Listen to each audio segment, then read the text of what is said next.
Natalie Drake's heart pounded in her ears as she stared at her blind date across the table, wondering how she could escape this nightmare without causing a scene. Brad, if that was even his real name, had spent the last 45 minutes describing his workout routine in excruciating detail, while periodically flexing his biceps beneath his too-tight shirt. The upscale Manhattan restaurant suddenly felt suffocating as he launched into a monologue about protein supplements. "The key is timing your intake," Brad explained, pausing only to chug water and check his reflection in the back of his spoon.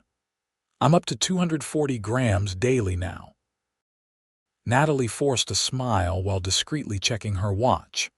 How had Megan, her well-intentioned roommate, thought this would be a good match? Blind dates were always a gamble, but this one felt like she'd hit the jackpot of incompatibility. Brad hadn't asked her a single question about herself, and when she'd mentioned her work at the children's hospital, he'd somehow steered the conversation back to his gym achievements.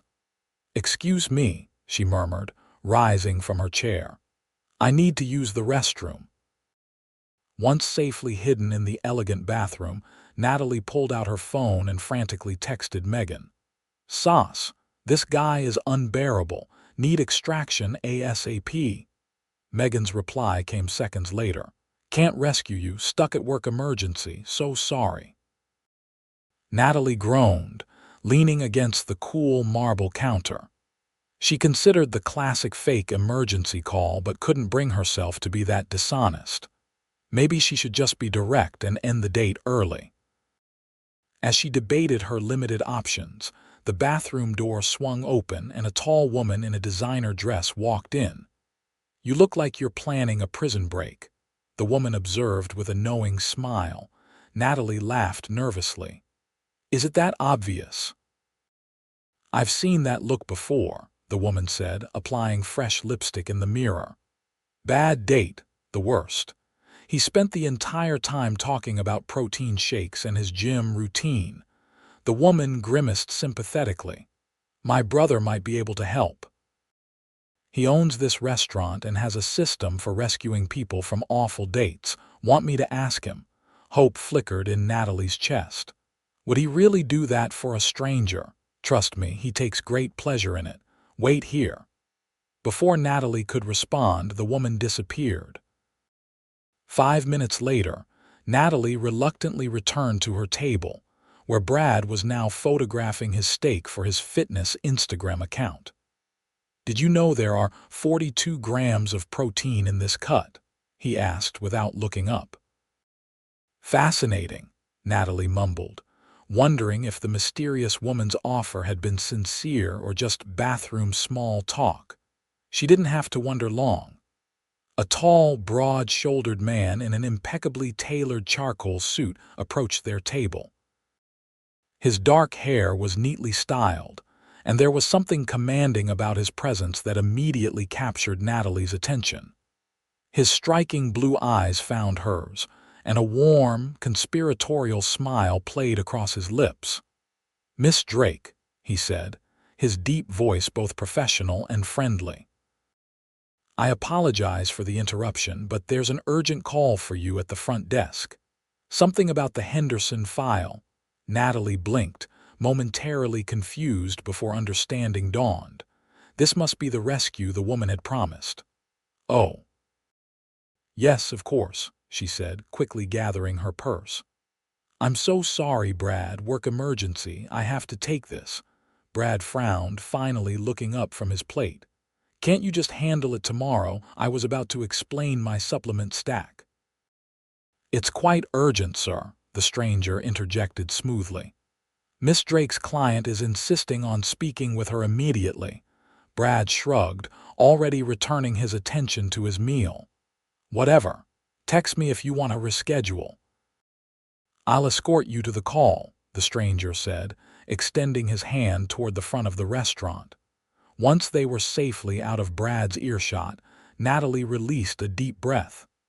"Thank you so much. Your sister wasn't kidding about the rescue system." The man laughed, a rich, genuine sound that made Natalie smile. "So she told you about that. Sophia has always had a flair for the dramatic. I'm Xavier Grayson, by the way, owner of Lumiere." "Natalie Drake. And I can't thank you enough, Mr. Grayson.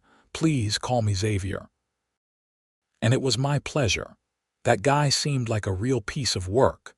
You have no idea. I don't think he even knows what I do for a living, despite me mentioning it 3 times. Xavier's eyes crinkled at the corners when he smiled. "And what do you do, Natalie Drake?" "I'm a pediatric occupational therapist at Mount Sinai Children's Hospital." "Now that's actually interesting," he said, sounding genuinely impressed. "Much better than protein shakes." They reached the lobby, and Natalie realized she now faced a new dilemma. She'd escaped her terrible date, but was stranded at an expensive restaurant without having eaten dinner. Xavier seemed to read her mind. "Have you had a chance to actually enjoy any food? Our chef would be heartbroken if you left hungry." "Not really. I was too busy nodding and smiling at Flex demonstrations." "Well, we can't have that. Would you like to try again? I have a private dining room where you can eat in peace. No protein talk allowed."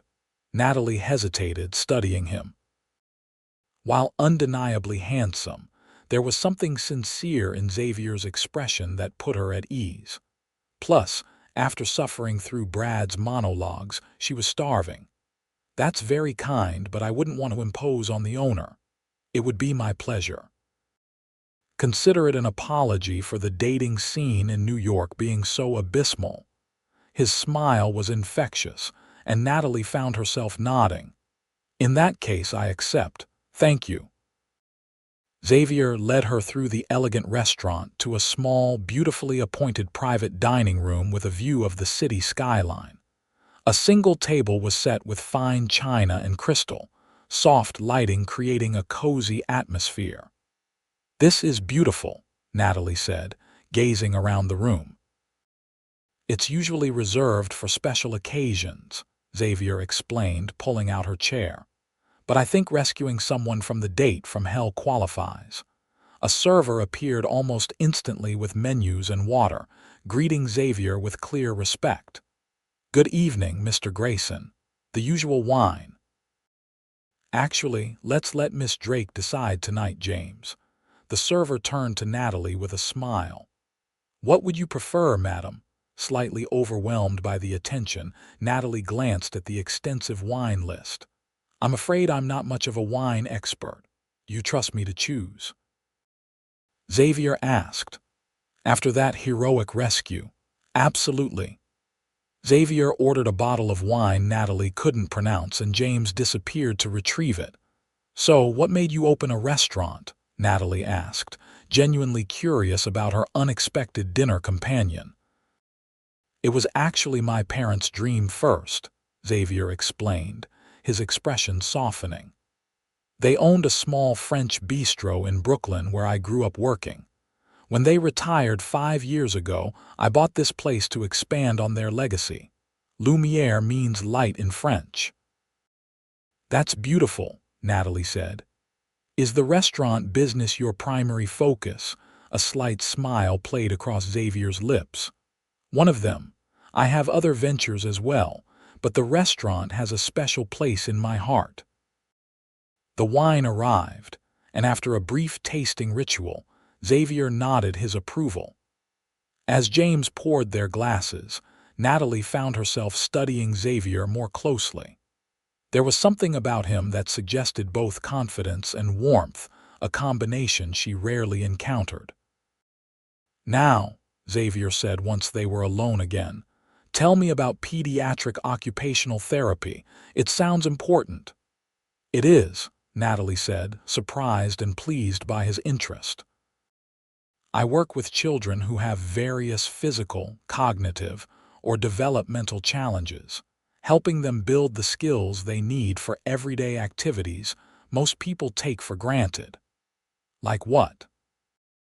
"Everything from helping a child with cerebral palsy learn to feed themselves to teaching kids with sensory processing disorders how to cope with overwhelming environments. It's challenging but incredibly rewarding. That sounds far more meaningful than most jobs, Xavier commented, genuine admiration in his voice. How did you choose that path? My younger brother has autism, Natalie explained. Growing up, I watched how his occupational therapist made such a difference in his life. She didn't just help him with physical skills. She gave him confidence and independence. I knew that's what I wanted to do too. Their conversation flowed easily as they ordered and enjoyed their meals. Xavier asked thoughtful questions and listened attentively to her answers, a refreshing change from her earlier date. In turn, she learned that beyond the restaurant, he had investments in sustainable energy and affordable housing developments. The restaurant is my passion, he explained, but my other businesses allow me to make a larger impact. As they shared a dessert, a decadent chocolate soufflé that the chef had prepared specially, Natalie realized with surprise that nearly 3 hours had passed. The dining room had emptied, and the restaurant was winding down for the night. I've completely hijacked your evening, she said, feeling suddenly guilty. You probably had important owner things to do, Xavier laughed. Nothing more important than ensuring a guest has a good experience after almost having her night ruined. Besides, I've enjoyed your company immensely. His sincerity was disarming, and Natalie felt herself blushing slightly. I've enjoyed yours too. This turned out to be a much better evening than I anticipated. High praise indeed, considering how it started. When it was time to leave, Xavier insisted on arranging a car service to take her home. As they waited in the lobby, Natalie struggled with how to thank him properly. I don't know how to repay you for saving my night, she finally said. No repayment necessary, Xavier assured her. Though I would like to see you again under less rescue-oriented circumstances, Natalie smiled. I'd like that too. They exchanged numbers, and as her car arrived, Xavier held the door for her. Thank you for turning a rescue mission into one of the most enjoyable evenings I've had in a long time, he said. Thank you for being my knight in a tailored suit, she replied, feeling a flutter of excitement at the prospect of seeing him again. As her car pulled away from the restaurant, Natalie couldn't help but smile to herself. Who would have thought that the worst blind date of her life would lead to meeting someone like Xavier Grayson? The next morning, Natalie woke to a text message from Xavier. I hope you got home safely. Would you be interested in dinner this Friday? A proper date, this time no rescue required. She smiled at her phone, a warm feeling spreading through her chest as she typed her reply. I'd love to, though I hope you know your rescue services have set a high bar for future dates. His response came quickly. Challenge accepted.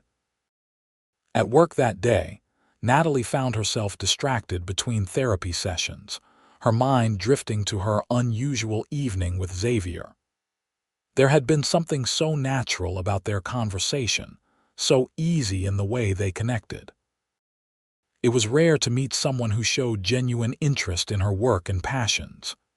You're smiling at your clipboard, observed Deanne, a fellow therapist and friend. That's not normal. Spill it. Natalie laughed, setting down her patient notes. Remember that blind date Megan set me up with? The gym guy. The one you were dreading. How bad was it? Awful. But then something unexpected happened. Natalie explained the rescue and the impromptu dinner that followed. Diane's eyes widened as Natalie spoke. Wait, Xavier Grayson. The Xavier Grayson. Owner of Lumiere and like a dozen other companies. Natalie frowned. He mentioned other ventures, but we mostly talked about the restaurant. Why? Do you know him? Not personally, but Nat, he's one of New York's most eligible bachelors. The guy's a billionaire. His sustainable energy company just made the cover of Forbes last month. A billionaire, Natalie echoed, stunned. He had seemed successful, certainly, but not at that level. That can't be right. He was so normal. Google him, Deanne challenged, pulling out her phone. She typed quickly and then turned the screen toward Natalie. There was Xavier in a crisp suit, standing in front of a sleek glass building with Grayson Innovations emblazoned across the entrance. The headline read, "Xavier Grayson, the billionaire building a greener future." "Oh my God," Natalie whispered, scanning the article. According to Forbes, Xavier Grayson had built a renewable energy empire before age 30 and had since diversified into sustainable real estate development and eco-friendly technology, with a current estimated net worth of $2.8 billion. "And he asked you out," Deanne marveled. "Like on a real date, for Friday," Natalie confirmed, still processing this new information. "I had no idea." "This is like a movie," Deanne gushed. "Billionaire rescues woman from terrible date, falls for her normal person charm." "He didn't fall for anything," Natalie protested, though she couldn't help but smile.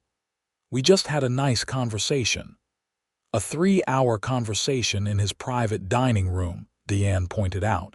"After he personally rescued you, trust me, he's interested." The rest of the week passed in a blur of anticipation and mild anxiety.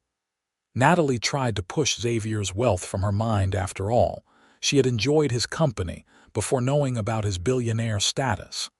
But now that she knew, she couldn't help feeling intimidated. What could she possibly offer someone who could have anything and anyone he wanted? Friday evening arrived, and Natalie had just finished getting ready when her buzzer rang.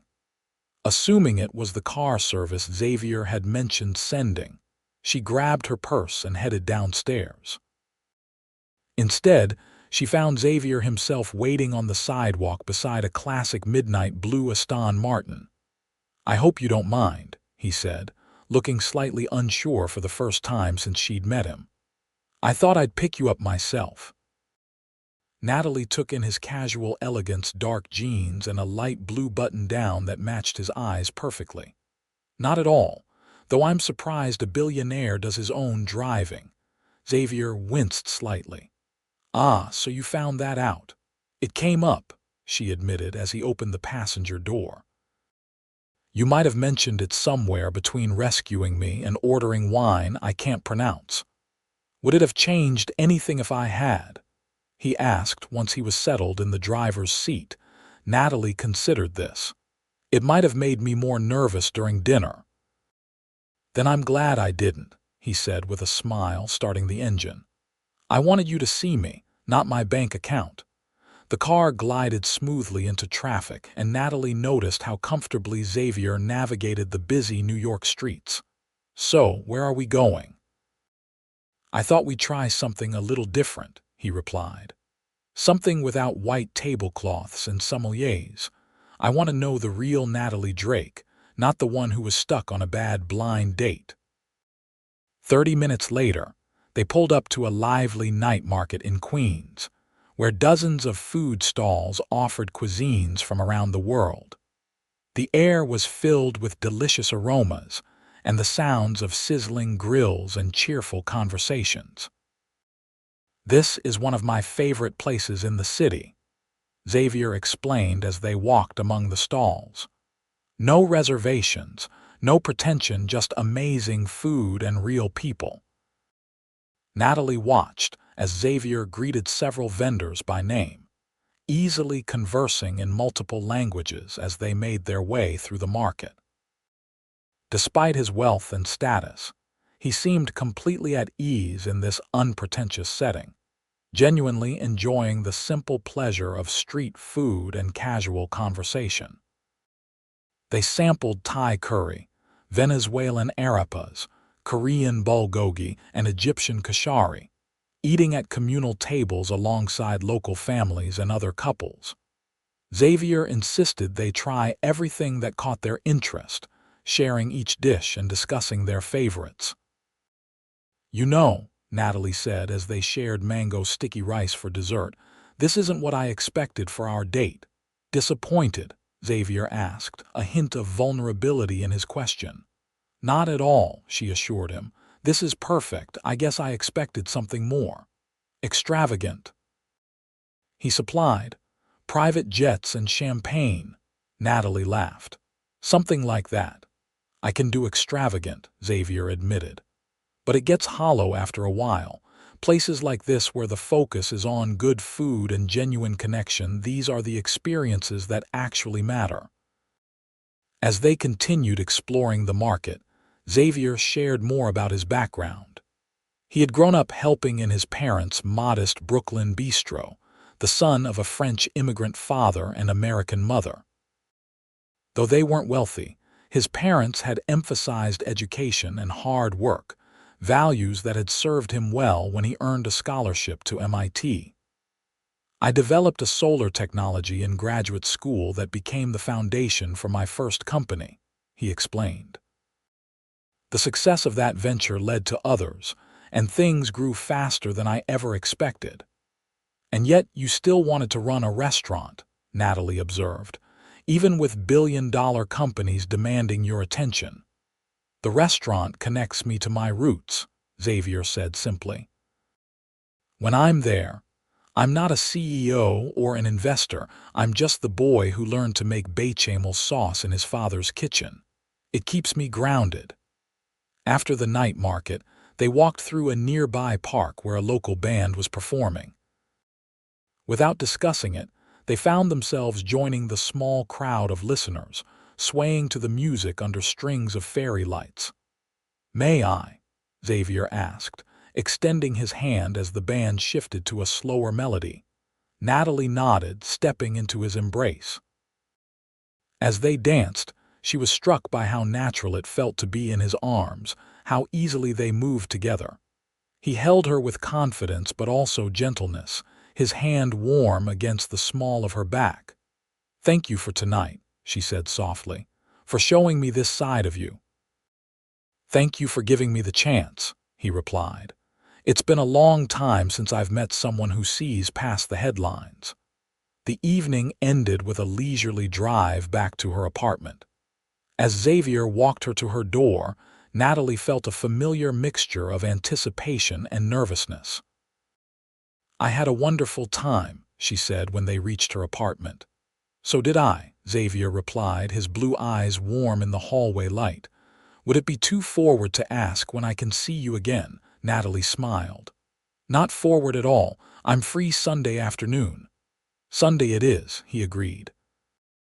Then, slowly, giving her plenty of time to pull away if she wanted, Xavier leaned down and placed a gentle kiss on her lips. It was brief but perfect, a sweet ending to a memorable evening. Good night, Natalie, he said, his voice slightly husky. Good night, Xavier. As she closed her door, Natalie leaned against it, a smile spreading across her face. Billionaire or not, there was something special about Xavier Grayson that had nothing to do with his wealth. Sunday arrived with perfect early autumn weather, and Xavier surprised her with a picnic in Central Park. He arrived carrying a wicker basket that, he admitted with a laugh, had been prepared by his restaurant's chef. I considered making it myself, he explained as they settled on a plaid blanket beneath a maple tree beginning to show hints of gold. But then, I remembered that while I can manage basic French cuisine, I've never quite mastered the art of picnic sandwiches. Honesty appreciated, Natalie laughed, watching as he unpacked an impressive spread of artisanal sandwiches, seasonal fruits, cheeses, and homemade pastries. Though now I'm curious about what French dishes you can cook.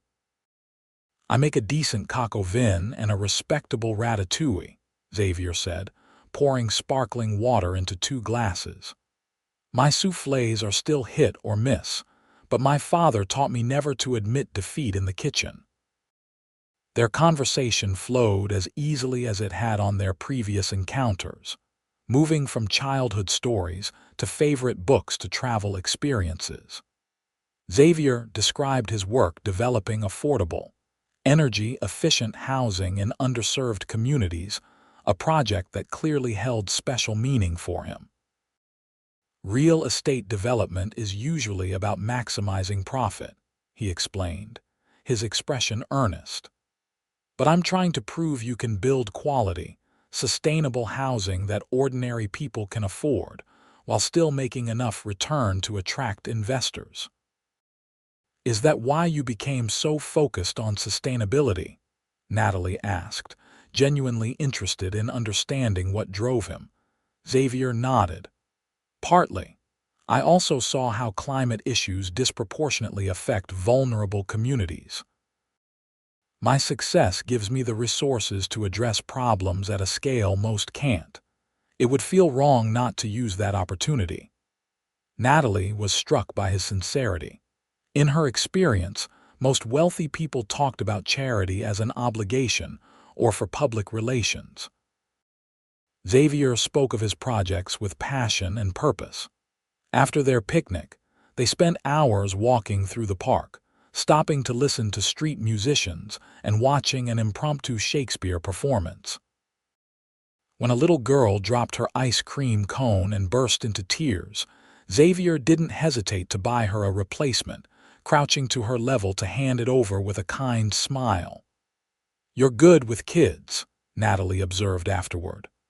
"I volunteer at a youth center in Brooklyn sometimes," he explained, teaching cooking classes to teenagers. "They keep me honest. No one will call out a billionaire's failed sauce reduction quite like a 16-year-old with a phone camera." Natalie laughed, trying to picture the poised businessman she'd first met being critiqued by teenagers. "I'd pay good money to see that. You should come sometime," he said, the invitation casual but sincere. "The kids would love to meet a real-life superhero who helps children for a living." "I'm hardly a superhero," she demurred. "You help children overcome challenges that most adults would find overwhelming. Sounds pretty heroic to me." His genuine appreciation for her work touched Natalie deeply. Unlike so many people who dismissed pediatric therapy as just playing with kids, Xavier seemed to truly understand the impact of what she did. As the weeks passed, Natalie and Xavier fell into a comfortable rhythm, seeing each other whenever their busy schedules allowed. Some dates were simple coffee before her early hospital shifts or late dinners after his business meetings. Others were more elaborate, like when Xavier took her to a Broadway show where they watched from a private box, or sailing on his modest but elegant yacht around Manhattan. Regardless of the setting, what Natalie valued most was Xavier's undivided attention and genuine interest in her life. When she talked about a challenging case at work or a breakthrough with a patient, he listened with real engagement, asking insightful questions and celebrating her successes. One evening in mid-October, about 6 weeks after they'd begun dating, Xavier invited Natalie to his penthouse apartment for the first time. Despite knowing about his wealth, she was still taken aback by the stunning space, a 2-story penthouse with floor-to-ceiling windows overlooking Central Park. "This is... wow," she managed, taking in the elegant but comfortable furnishings. Unlike what she might have expected from a billionaire's home, Xavier's space felt lived in and personal. Modern art hung alongside family photographs, and shelves held a mixture of business awards and well-worn cookbooks. "Too much?" Xavier asked, watching her reaction carefully. "Just unexpected," Natalie admitted. "Though I don't know why I'm surprised. You own skyscrapers." Xavier smiled, leading her through to the kitchen, a chef's dream of professional appliances and marble countertops. "This is where I spend most of my time when I'm home," he explained. "I promised to cook for you, remember? Tonight you get to judge my French cuisine for yourself." Watching Xavier prepare dinner was a revelation. In the kitchen, he moved with confidence and joy, his usual controlled demeanor giving way to a more relaxed, playful side. He handed her a glass of wine, and assigned her the task of salad preparation, while he focused on the main course, his father's recipe for beef bourguignon. My father believed you could tell everything important about a person by cooking with them, Xavier said as they worked side by side. How they handle pressure, whether they can adapt when things go wrong, if they take joy in the process or just focus on the result. "And what have you learned about me so far?" Natalie asked, carefully slicing tomatoes for the salad. Xavier looked up from the pot he was stirring, his expression warm. "That you're methodical but not rigid, that you enjoy creating beautiful things, even something as simple as a salad, and that you have impressively precise knife skills for someone who isn't a chef. Occupational therapy requires good fine motor coordination," she explained with a smile. "Though I usually use those skills to teach children how to use adaptive utensils, not prepare gourmet meals." "Your work amazes me," Xavier said, his tone sincere. "Every time you talk about your patients, I'm struck by how much passion and expertise you bring to helping them." Natalie felt her cheeks warm at the praise. "It's easy to be passionate when you can see the difference you're making." "I feel the same way about my sustainable housing projects," Xavier admitted. "The financial side of my business is necessary, but nothing compares to seeing families move into homes they can actually afford, knowing they'll have lower utility bills because of the energy systems we've installed." They continued cooking together, the conversation flowing easily between serious topics and light-hearted banter. When they finally sat down to enjoy their collaborative meal, Natalie realized how comfortable she felt in Xavier's presence, something she hadn't expected when she'd learned about his wealth and status. "What are you thinking about?" Xavier asked, noticing her thoughtful expression. "How surprised I am by all of this," she admitted honestly. "If someone had told me 2 months ago that I'd be having a homemade dinner with a billionaire in his penthouse, I would have laughed. But being here with you feels normal, natural." Xavier reached across the table to take her hand. "That might be the nicest thing anyone said to me in a long time. Most people either treat me like I'm untouchable or like I'm just a walking checkbook." "Well, you're definitely touchable," Natalie replied with a teasing smile, squeezing his hand. "And while I won't pretend your apartment isn't impressive, it's the man who rescued me from a protein-obsessed nightmare that I'm interested in." After dinner, they moved to Xavier's terrace, where a fire pit provided warmth against the crisp autumn air. Wrapped in soft blankets, they sat side by side looking out at the glittering city lights. "I'm falling for you, Natalie," Xavier said quietly, his gaze fixed on the skyline. "I wasn't looking for a relationship when I helped you that night, but now I can't imagine not having you in my life." Natalie's heart raced at his words. "I'm falling for you too," she admitted, "even though it scares me sometimes." Xavier turned to her, his expression questioning. "What scares you?" "Your world is so different from mine," she explained. "I work with children who struggle with basic daily activities. My idea of success is helping a kid learn to tie their shoes or use scissors. You make decisions that affect thousands of people and move millions of dollars. And you think that makes your work less important?" Xavier asked, sounding genuinely perplexed.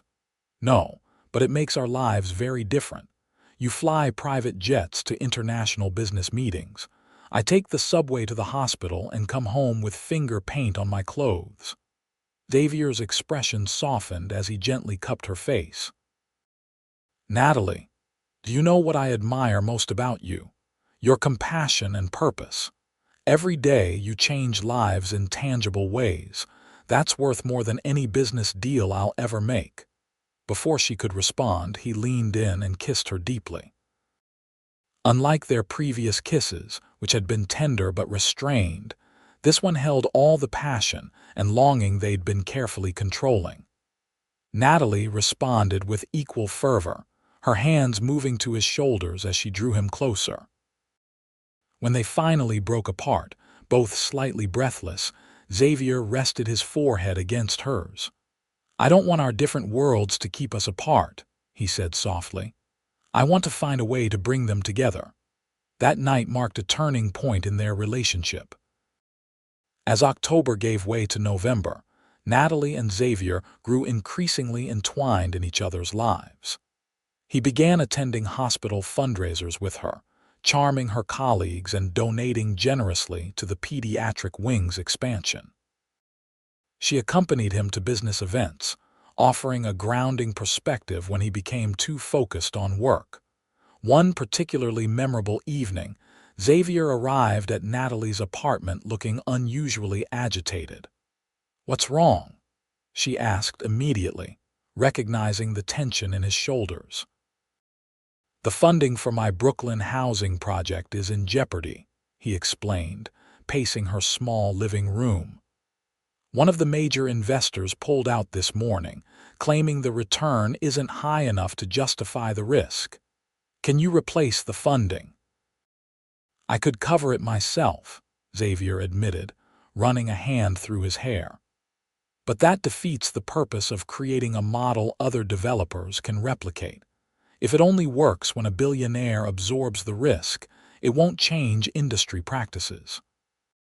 Natalie listened as he outlined the problem, occasionally asking questions but mostly providing a sounding board. After nearly an hour of discussion, Xavier suddenly stopped pacing. "I'm sorry," he said, looking chagrined. "I came over to take you to dinner, and instead I've spent the evening complaining about business problems." "Don't apologize," Natalie said sincerely.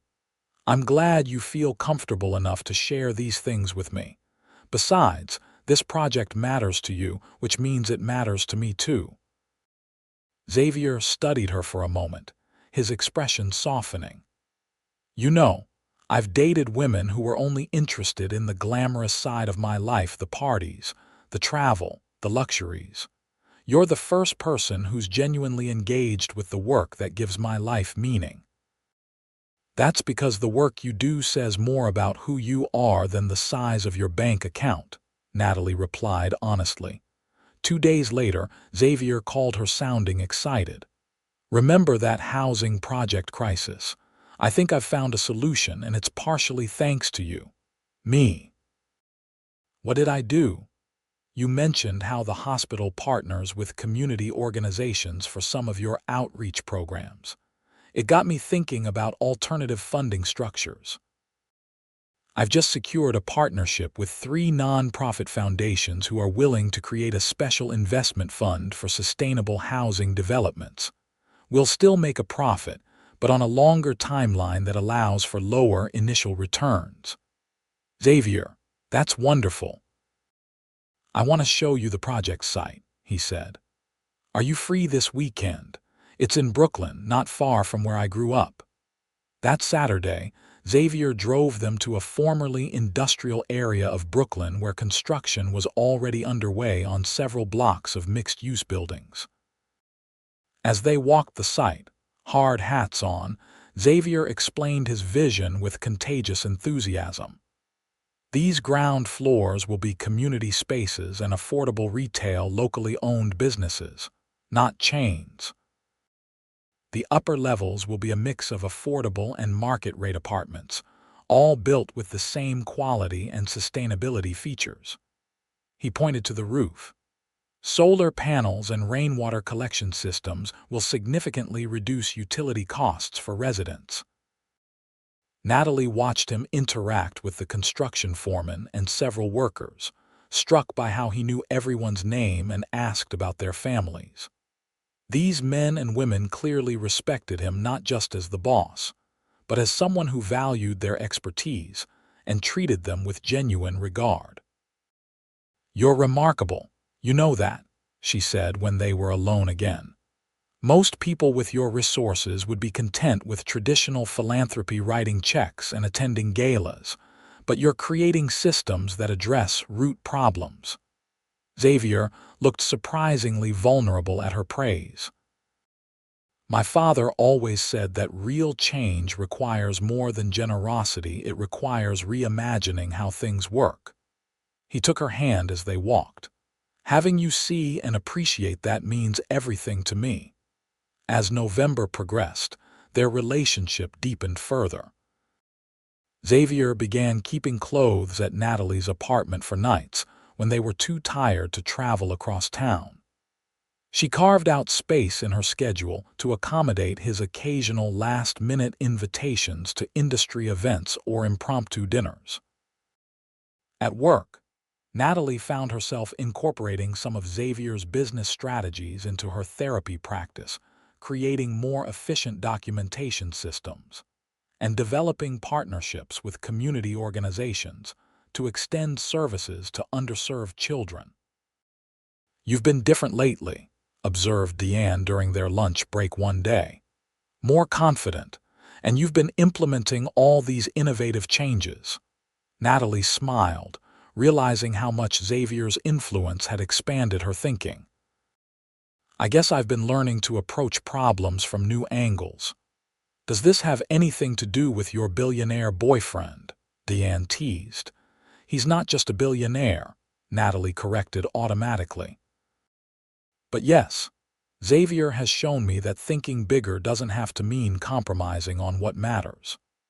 That evening, after a particularly difficult day with a new patient who was struggling to adjust to a prosthetic limb, Natalie arrived at Xavier's penthouse emotionally drained.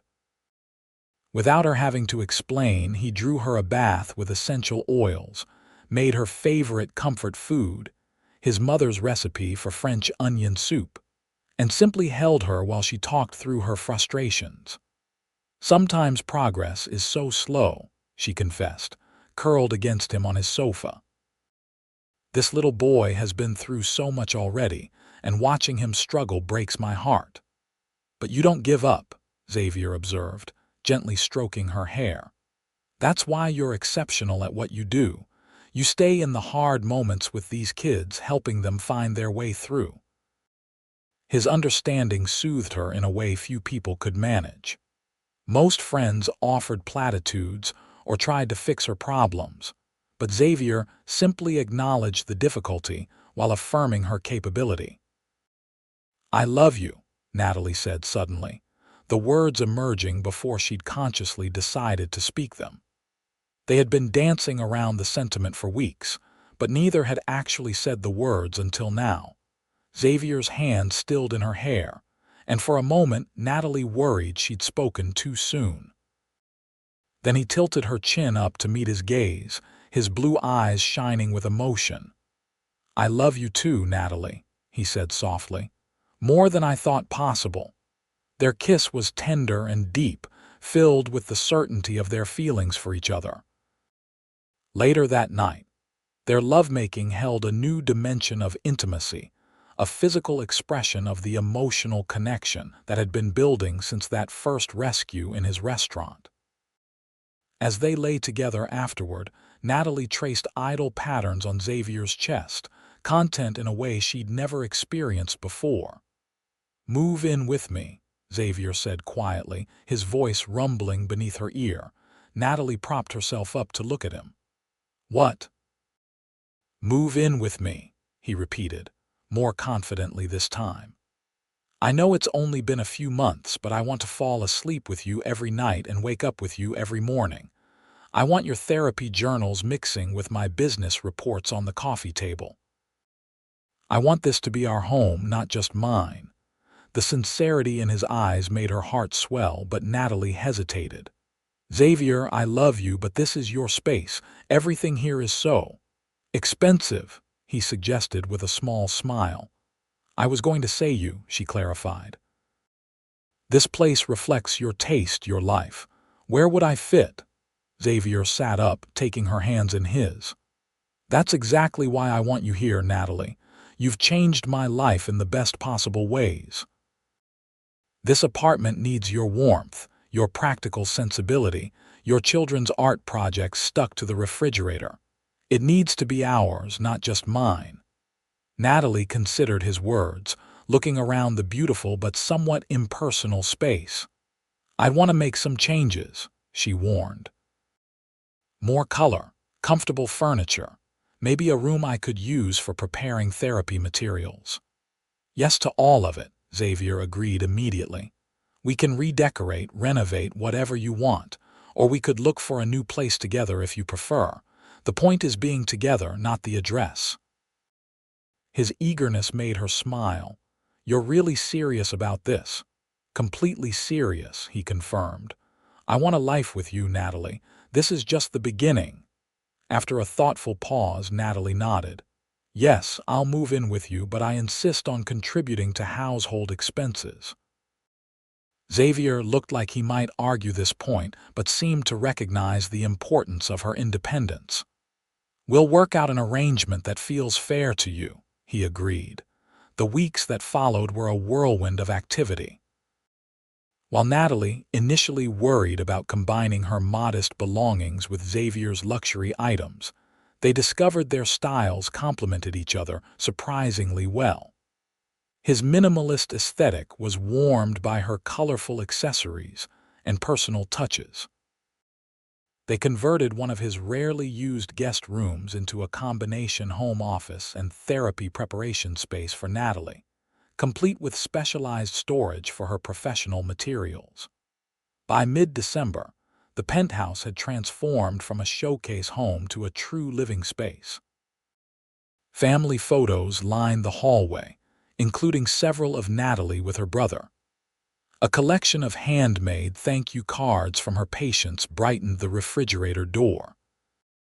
Cozy throws adorned the living room furniture, and Xavier's wine cellar now shared space with Natalie's collection of special needs adaptive equipment that she used for demonstrations with parents.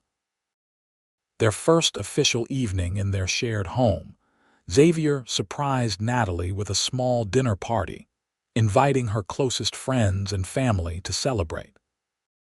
Watching him charm her protective older sister and engage in a lengthy discussion about adaptive sports with her brother, Natalie felt a surge of gratitude for how seamlessly he had integrated himself into every aspect of her life. Later that night, after their guests had departed, Xavier handed Natalie a small gift box. "What's this for?" she asked, surprised. "Just a little housewarming present," he explained with a smile. Inside the box, Natalie found a beautiful silver key attached to a leather keychain engraved with the words "Home is wherever we are together." "Xavier, this is lovely," she said, genuinely touched by the sentiment. "There's something else," he said, seeming suddenly nervous. "Look at the key more closely." Examining the key, Natalie noticed it didn't match the ones for their apartment. "What does this open?" Xavier took a deep breath. "It's for a building I recently purchased, the one next to your hospital that's been vacant for years." Natalie frowned in confusion. "You bought a building near my hospital?" "Why?" "For this," Xavier said, pulling out his tablet and showing her architectural renderings of what appeared to be a therapy center. "It's going to be a pediatric rehabilitation and family support center. State-of-the-art facilities, sliding scale fees, integrated services for children with complex needs." Natalie stared at the plans, stunned by the scope of the project. "Xavier, this is incredible. But why are you giving me the key?" "Because I want you to run it," he explained, his blue eyes intent on hers. "Design the programs, hire the staff, implement your vision for truly integrated pediatric care. You've talked about the gaps in services for your patients, how families struggle to coordinate between different specialists. This center could change that." "I don't know what to say," Natalie whispered, overwhelmed by the opportunity he was offering. "This must have cost millions." "The money isn't important," Xavier said, taking her hands. "What matters is that it will help hundreds of children access services they desperately need. And who better to lead it than someone with your expertise and compassion?" "But I've never run anything like this," she protested. I'm a therapist, not an administrator. You're also brilliant, dedicated, and intimately familiar with what these families need, Xavier countered. The administrative staff will handle the business side. Your job would be the vision and clinical direction. Natalie studied the plans again, her mind racing with possibilities. The center included everything she'd ever dreamed of providing for her patients: therapy pools, adaptive playgrounds, specialized equipment, family counseling spaces, and much more.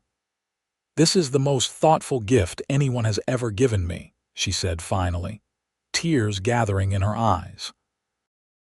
"Not because of what it cost, but because you saw what matters to me and found a way to expand it beyond anything I could have accomplished alone." "Is that a yes?" Xavier asked hopefully. "It's a definite yes," she confirmed, throwing her arms around him. "But I have conditions." Xavier chuckled against her hair. "I expected nothing less. Let's hear them." "First, it needs to be a partnership with the hospital, not competition. Second, we need to develop training programs so other communities can replicate the model. And third," she pulled back to look at him seriously, "your name can't be on the building.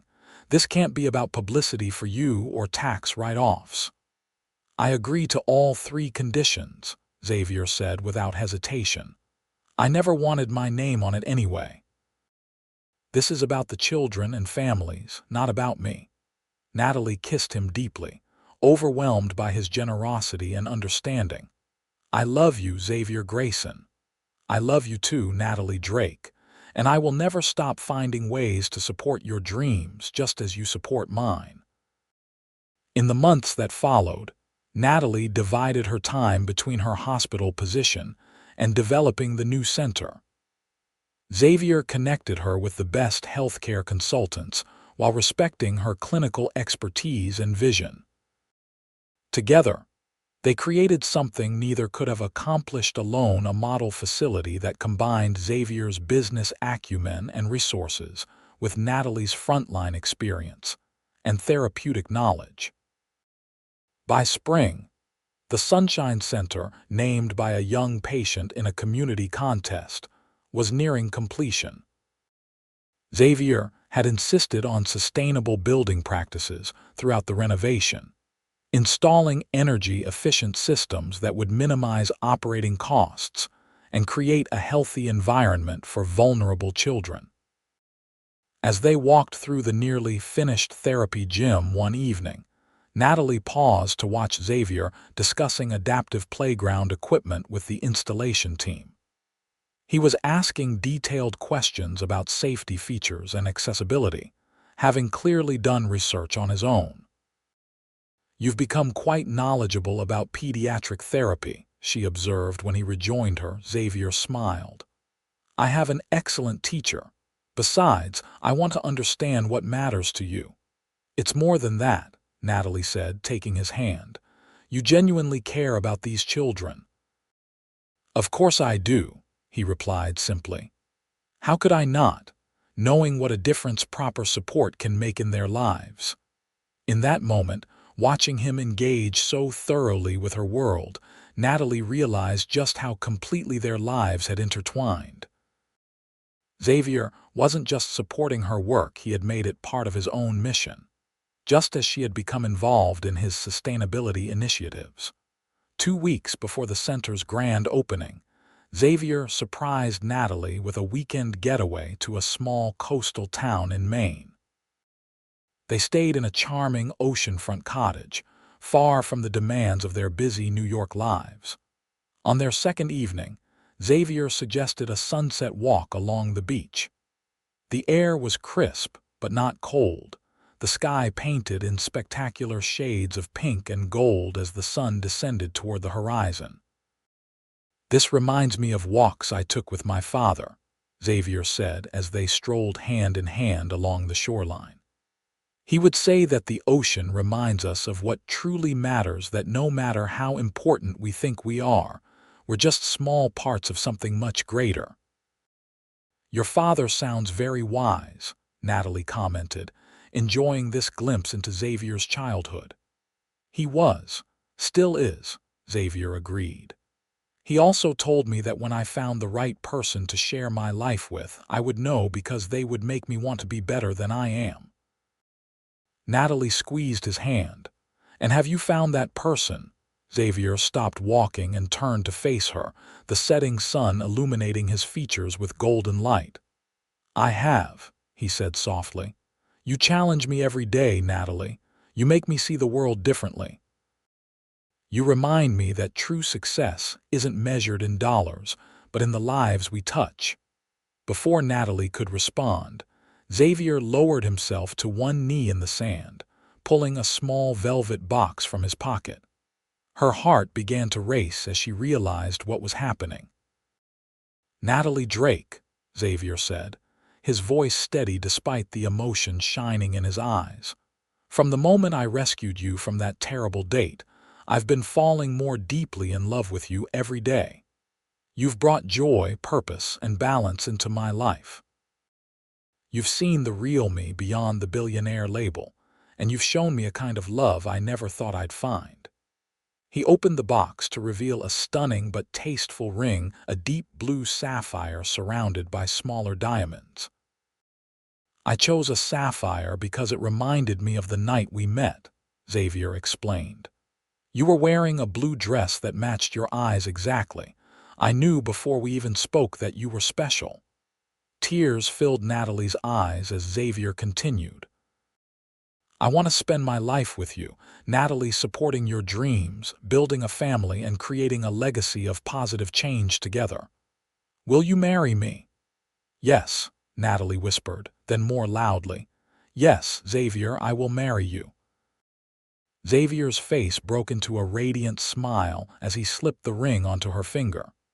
It fit perfectly, the sapphire catching the last rays of sunset as he rose to his feet and pulled her into his arms. Their kiss was sweet and passionate, filled with promises of the future they would build together. When they finally broke apart, Xavier rested his forehead against hers. Thank you for saying yes, he murmured. As if I could have said anything else, Natalie replied with a smile. You've shown me what it means to be truly seen and valued. Not just that first night when you rescued me, but every day since. I'll never stop rescuing you, Xavier promised, his voice tender. Not from bad dates or difficult days or anything else life throws our way. You're my partner in everything now, Natalie. Always.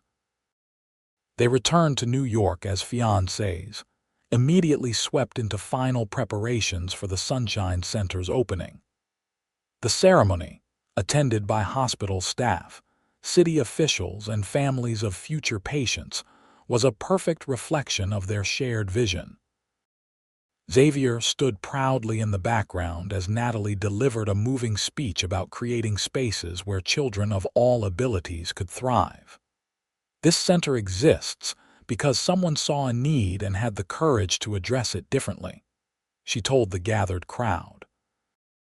It represents what's possible when compassion meets innovation, when business principles are applied to humanitarian goals. Later, as they prepared for bed in their penthouse home, Xavier watched Natalie remove her engagement ring and place it in the dish on her nightstand, a habit she'd developed to keep it safe while she slept.